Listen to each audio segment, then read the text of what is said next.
Welcome back. In this lesson, we'll organize our main components using sections. Then we'll use instances to build the page layouts of our portfolio website. Let's go.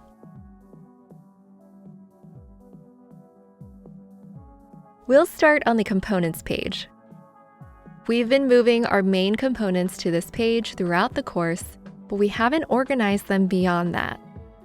If components are scattered around, we could group them together and use Figma's alignment tools to tidy things up. But we want to take our file organization to the next level by using sections to group similar components together. We learned a little bit about sections from our friends Katie and Lauren. Like frames, sections are a type of container layer that we can use to organize other layers. They are a great way to group related design elements, making it easier for collaborators to find what they need. To create a section, select the Section tool from the toolbar or use the keyboard shortcut. Then click and drag your cursor to add a section to the canvas. Sections have a title field that you can use to give the section a label. Double-click on the field to rename it. We'll call this first section Button. Bet you can guess which element we're going to add here. Select the button main component and drag it into the section. You can also click and drag to create sections over objects to place them inside. We can also add multiple layers to a section at a time.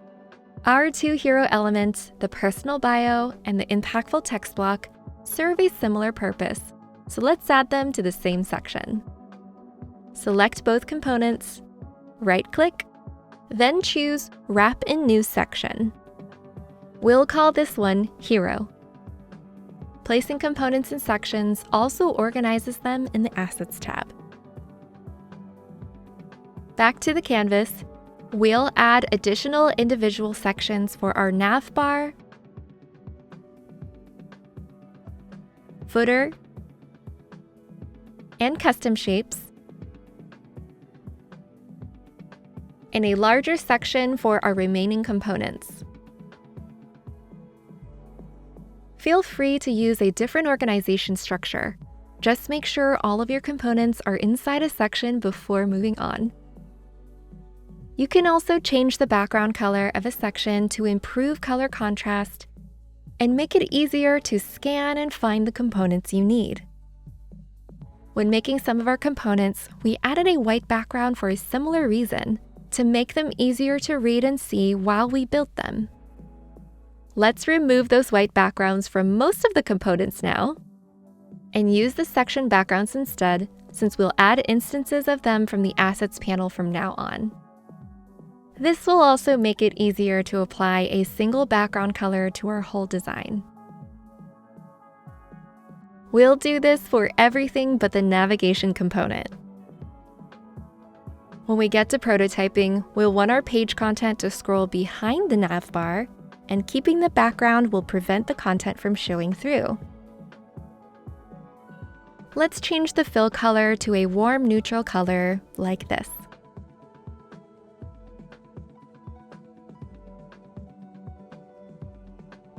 Now that our main components are organized, we're ready to assemble our portfolio's homepage and case study page designs. We'll do that over on the Designs page.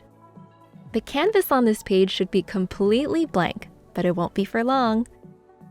We're planning to create 2 pages for our portfolio site, and they each have 3 elements in common: the navigation bar, the skill list, and the footer. Let's drag out instances of each of these components from the Assets panel and arrange them like this on the canvas. Then select them and add them to an auto layout frame. Let's give this new frame the same background color as our navigation component. Since our individual components don't have their own fills, this one change affects the entire page, making it easy to change now and update later. Set the width resizing to a fixed width of 1440. Make sure the height resizing is set to hug contents so it'll grow when we add in more stuff. Set both gap and padding values to 0. Since our website has 2 pages, let's duplicate this frame. Name one frame Home and the other Case Study. Don't worry if your components don't stretch the full width of the frame yet. We'll update that later, but feel free to do so now if you remember how.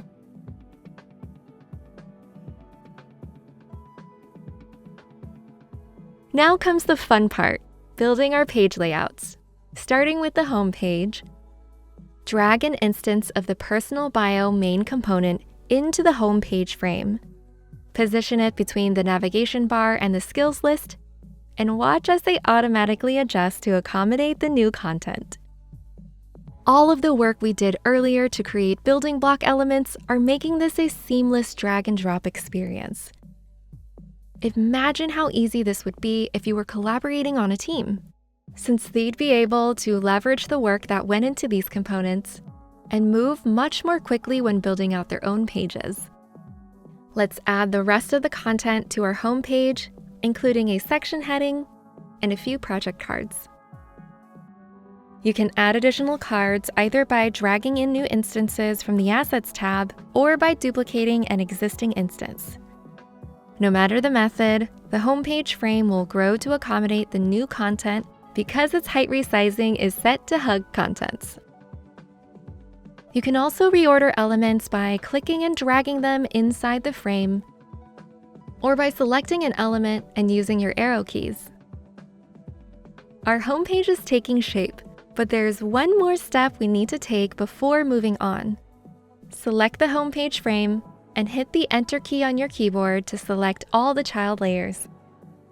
Then change the width resizing to Fill Container. This ensures every element will always span the full width of the parent frame, even on different screen sizes.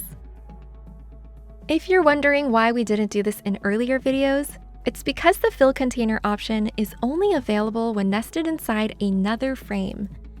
Like the name implies, Fill Container allows the layer's width or height to fill all available space in its parent.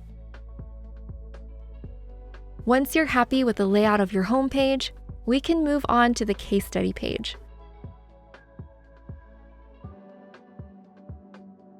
The process of building out the case study page is very similar to the home page, but the exact layout you use depends on the story you want to tell. We'll start by adding an instance of the impactful text component to the top of the page below the nav bar. Then follow it up with a mix of text blocks, section headings, images, and a quote block. Choose the components that work best to showcase your work. If you're not sure what story you'd like to tell, feel free to pause and think about it. You can also check out some case studies published on Figma's blog Shortcut for inspiration. Remember that this layout isn't set in stone and you can easily remove elements or add new ones if needed. Once you're feeling good about how your page is shaping up, select the case study frame, hit Enter to select all child layers, and change their width resizing to Fill Container. Oh wait, it looks like our image block component is still left aligned instead of center. Let's dig into why that is. Let's right-click on the instance and select Go to Main Component to take a look. We can see that its alignment is set to Align Top Left. Let's update that to Align Center. As long as the main component is still selected, we can click Return to Instance to quickly jump back to where we were. Now the image block instance's alignment should also set to Align Center, but if you're not seeing it update, go to the Instance menu and choose Reset All Changes. That looks much better. This workflow is really helpful as you're bound to encounter small tweaks that you want to make, or tiny things that aren't working quite like you expected. No one is perfect on their first try, and it's all part of the process.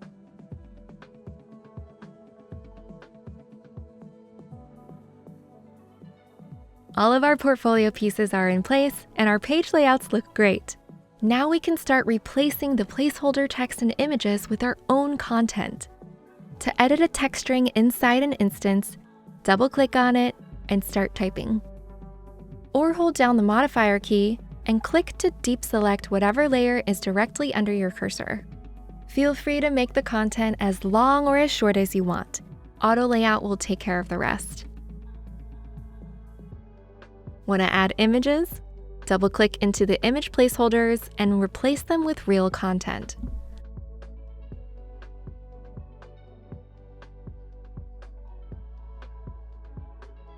You may also want to make some adjustments here to make your design more readable.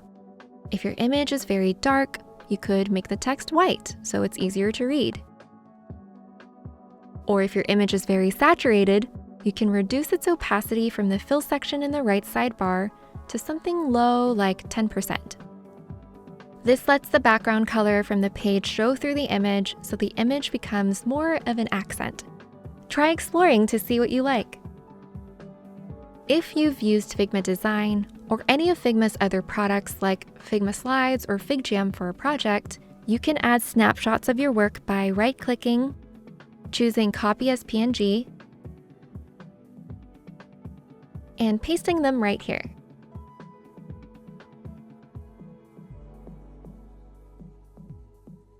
Remember, a portfolio is never finished. It's a living project that you can revisit whenever inspiration strikes. Keep iterating, updating, and fine-tuning, because as your portfolio grows, so will your design skills. Great work! We just organized our main components with sections and used instances to build the page layouts for our portfolio website. From there, we customized those instances by swapping out placeholder content for our own.